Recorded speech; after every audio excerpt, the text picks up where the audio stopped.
The collaboration with Jordi has started in 2007 when we created our first work together. Now, a couple of years later, this is our fifth work. So Jordi's collaboration is something very special. He has a very great understanding of taste and of style, and yet he makes the costumes his own as well. He works with very elaborate fabrics and distills them to be something that provides the essence of a character. I guess what he's trying to do is to define visually my dimension for where my choreography sits. Yeah, Terence asked me to make a Nutcracker for Hong Kong, which, yeah, I like it because I like to work with Terence. So then I said, why not? Let's go. The thing is, I mean, for me, it's always to try to follow the concept of the choreographer. So I have to support him to try with my work to make his concepts to be understandable from the audience. Well, he wanted to follow the story as it is, but of course, for me, what is interesting from there is he's always really researching with the new dramaturgy.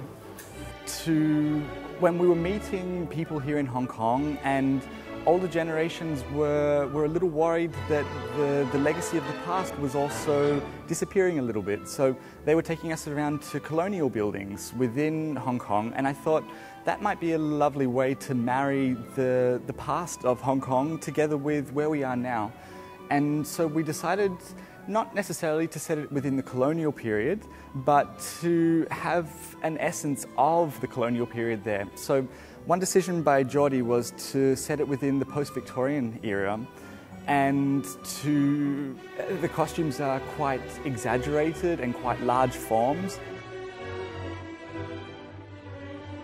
In this case it will be, not really a mask, but she will have a character the whole time. Because here there are very big differences also in the different interpretations of Nutcracker. You will see with masks, and they stay with the mask, they take off the mask, thousands. In our case, and this is also important from Terence's concept, he's the Nutcracker all the time. So when he is a prince, he's still the Nutcracker. So he's not transforming himself as a prince. So that's why for us it's important that he has always the same face.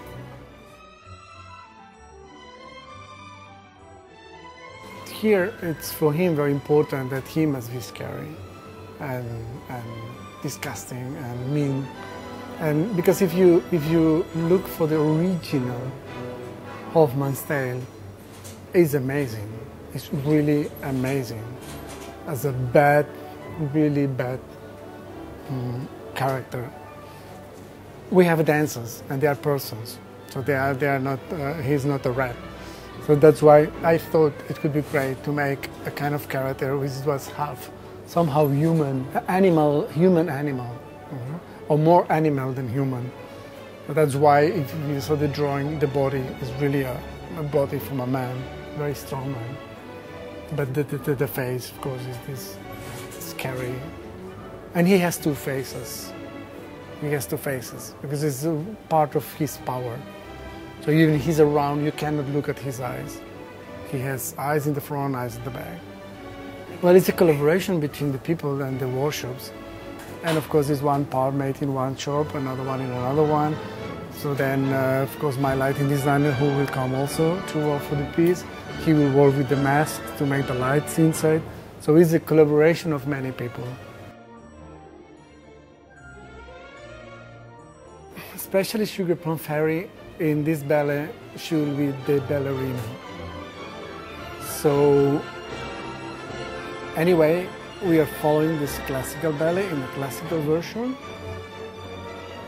And she will wear a tutu because of 2 points. One is because she is the ballerina, and because she is dancing a very classical role. Then the tutu is my tutu. I'm very happy because it was a very big surprise what I now got here and how they came to my work. And I think the result will be really, really great.